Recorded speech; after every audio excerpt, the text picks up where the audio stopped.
చేస్తున్నా ఈ అమరావతి భవిష్యత్తులో ఒక బ్రహ్మాండమైన సిటీగా తయారవుతుంది. అందులో కూడా మీరు చూస్తే బ్లూ సిటీగా, గ్రీన్ సిటీగా, ఒక సుందరమైన నగరంగా ఈ అమరావతిని ఏర్పాటు చేస్తామని మీ అందరికీ విజ్ఞప్తి చేస్తున్నాను.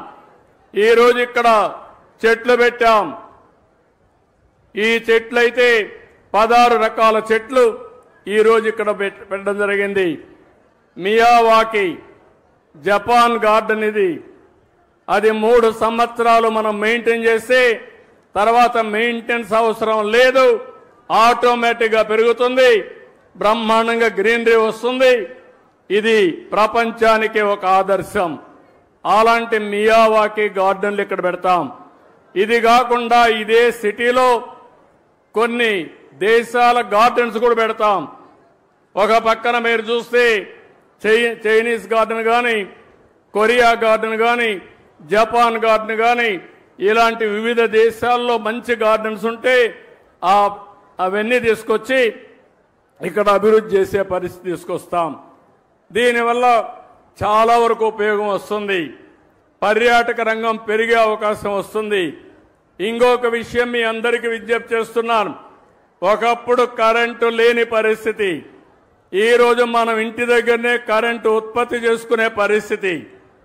దీనివల్ల పర్యావరణం పరిరక్షించబడుతుంది. నేను అందుకనే ఒక పాలసీ కూడా కేంద్రం తీసుకొస్తే దాన్ని అమలు చేస్తున్నాం. ఎస్సీలకు అందరికీ 2 కిలోవాట్లు అంటే 240 మెగావాట్లు కరెంటు ఉచితంగా ఏర్పాటు చేసుకోవడానికి ఏర్పాటు చేస్తాం. వాళ్ళ కరెంటు మిగిలితే గ్రిడ్కి ఇవ్వచ్చు, వాళ్ళ కరెంట్ అవసరమైతే తిరిగి తీసుకోవచ్చు.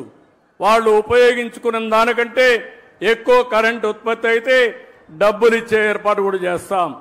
వెనుకబడిన వర్గాలకి దగ్గర 98,000 రూపాయలు సబ్సిడీ ఇస్తాం. 3 కిలోవాట్లు పెట్టుకోవచ్చు. ఆ తర్వాత కరెంటు ఛార్జీలు కట్టే పరిస్థితి ఉండదు. అలాంటి వినూత్నమైన కార్యక్రమాలకు శ్రీకారం చుట్టాం. అదే మరి రైతులందరికీ విజ్ఞప్తి చేస్తున్నా, కుసుమ్ కింద మీరు ఎవరైనా సరే మీ బోర్వెల్స్ కరెంటు కావాలంటే ఫ్రీగా సోలార్ పంప్ సెట్లు పెట్టిస్తాం. మీరు వాడుకోండి, మిగిలిన కరెంటు మీ ఇంటికి వాడుకోండి. ఇంకా కరెంటు మిగిలితే మీ వాహనాల్ని ఈవీఎం కింద కన్వర్ట్ చేసుకునే అవకాశం కూడా మీకుంటుంది. అంటే మీ పంటలు పండించుకోవచ్చు, అదే మరిగా మీ ఇండ్లకు కరెంటు వాడుకోవచ్చు, మీ వాహనాలకి ఉచితంగా కరెంటు వాడుకోవచ్చు, ఛార్జ్ చేసుకోవచ్చు. దానివల్ల ఒక్క పైసా ఖర్చు కాకుండా మీరు ముందుకు పోయే అవకాశం ఉంటుంది. కరెంటు విషయంలో ఈ ప్రభుత్వానికి చాలా స్పష్టత ఉంది. గ్రీన్ ఎనర్జీ రావాలి, థర్మల్ ఎనర్జీ పోవాలి, పొల్యూషన్ పూర్తిగా కంట్రోల్ చేయాలి. తద్వారా జీవితంలో ఎప్పుడు కూడా మీరు గుర్తుపెట్టుకోవాలి, ఎక్కడైతే ఆక్సిజన్ ఎక్కువ ఉంటుందో, ఎక్కడైతే మంచి గాలి ఉంటుందో అక్కడ ఆరోగ్యం బాగుంటుంది. ఆరోగ్యం బాగుండాలంటే అది మన చేతుల్లో ఉంది.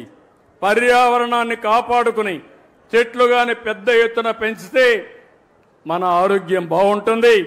ఈ విషయం కూడా మీరు గుర్తుపెట్టుకోవాల్సిన అవసరం ఉంది. ఇది కాకుండా రేపు 21వ తారీఖున ప్రధానమంత్రి నరేంద్ర మోడీ గారి ఆధ్వర్యంలో విశాఖపట్నం కేంద్రంగా ఇంటర్నేషనల్ యోగా డే ప్రారంభిస్తున్నాం. మీ అందరూ ఒకటి గుర్తుపెట్టుకోవాలి, ఇక్కడ అడుగుతున్నా, విశాఖపట్నంలో 21న ఇంటర్నేషనల్ యోగా డే ఉందని తెలిసిన వాళ్ళు ఉంటే చేలు పైకెత్తండి. తెలిసిన వాళ్ళు ఓకే, చేలు దించు. తెలియని వాళ్ళు ఉంటే చెప్పండి. ఎవరో లేరు అంటున్నారు. ఓకే, ఎంతమంది యోగా ప్రాక్టీస్ చేస్తున్నారో చెప్పండి. చాలా తక్కువ. అవసరం లేదనుకున్న చేలు పైకెత్తండి. యోగా నాకు అవసరం లేదనే వాళ్ళు ఎవరో లేరు. కానీ కొంతమంది చేయడం లేదు. కొన్ని లక్ష్యాలను పెట్టుకున్నాం. రాష్ట్రం మొత్తం ఆ రోజున 1 లక్ష కేంద్రాల్లో యోగా ప్రాక్టీస్ చేసి గిన్నిస్ రికార్డ్ బ్రేక్ చేయాలని ఒక లక్ష్యాన్ని పెట్టుకున్నాం. విశాఖపట్నం కేంద్రంగా ఒకే సైట్లో 5 లక్షల మంది యోగా చేయాలని అక్కడ నేనుంటా, మిత్రుడు పవన్ కళ్యాణ్ గారు ఉంటారు, ప్రధానమంత్రి నరేంద్ర మోడీ గారు ఉంటారు. ఇంకో పక్కన 2 కోట్ల మంది 1 లక్ష ప్లేసెస్ లో యోగా ప్రాక్టీస్ చేయబోతున్నారు. ఇది ప్రపంచ రికార్డు. ఎక్కడా ఎప్పుడూ జరగని విధంగా 2 కోట్ల మంది మన రాష్ట్రం నుంచి ఇంకా ఇతర రాష్ట్రాల్లో నుంచి కూడా చేస్తున్నారు. ఇది కాకుండా ఇంకొక పక్కన మీరు ఆలోచిస్తే మొత్తం దగ్గర 25 లక్షల మంది యోగా సర్టిఫికెట్స్ తీసుకుంటున్నారు. కనీసం 3 రోజులు ప్రాక్టీస్ చేసి యోగా సర్టిఫికెట్ ఇస్తారు. అదే సమయంలో ఆయుష్ ద్వారా యోగాని ప్రతి ఒక్క ఇంటికి చేర్చడానికి ఆఫ్లైన్ ఆన్లైన్ అంటే ఫిజికల్గా ట్రైనింగ్ ఇవ్వడం, ఓసారి ఆన్లైన్ ద్వారా ట్రైనింగ్ ఇవ్వడానికి కార్యక్రమాలు చేపడుతున్నాం. యోగా అనేది మన జీవితంలో భాగం కావాలి. యోగా ద్వారా మీ ఆరోగ్యాన్ని పెంచుకునే పరిస్థితి వస్తుంది. ఇప్పుడు నేను చెప్పిన అన్ని కార్యక్రమాలు మీరు కానీ కనెక్ట్ చేసుకుంటే మీ జీవితంలో చాలా వెసులుబాటు వస్తుంది. ఒక పక్క గ్రీన్ కవర్ పెంచడం, ఒక పక్క గ్రీన్ ఎనర్జీకి ముందుకు పోవడం, ఇంకో పక్క సర్క్యులర్ ఎకానమీతో అనుసంధానం చేసుకోవడం, ఇంకో పక్క యోగా ప్రాక్టీస్ చేయగలిగితే అదే నిజమైన స్వచ్ఛ ఆంధ్రప్రదేశ్, స్వర్ణ ఆంధ్రప్రదేశ్ అని చెప్పి నేను మీకు తెలియజేసుకుంటూ ఈరోజు దీనికి మేమందరం కూడా ఏమేం చేయాలో చేస్తాం. మీరు కూడా సహకరించాలి. ఆ విధంగా పిల్లల్లో ముఖ్యంగా కోరుతున్నా, నాకు అనిపిస్తుంది మన రాష్ట్రంలో ఉండే పిల్లల్లో ఉండే తెలివితేటలు వేరేది ఇక్కడెక్కడా కనపడవు. అది మన అదృష్టంగా నేను భావిస్తున్నా. నేను ఒకటే చెప్తున్నా, మీ అందరికీ ప్రపంచంలో ఏ అవకాశాలు ఉన్నాయో, ఎలాంటి మార్పులు వస్తాయో ముందే చెప్పే బాధ్యత నాది. దాన్ని ఆచరించి ప్రపంచాన్ని జయించే బాధ్యత ఈ పిల్లలపైన ఉందని చెప్పి మరొక్కసారి విజ్ఞప్తి చేస్తూ ఈరోజు ఈ కార్యక్రమానికి వచ్చిన మిమ్మల్ని అందరినీ పేరు పేరున మనస్ఫూర్తిగా అభినందిస్తూ మళ్ళా పర్యావరణ దినోత్సవం నెక్స్ట్ ఇయర్కి మళ్ళా కలుస్తాం.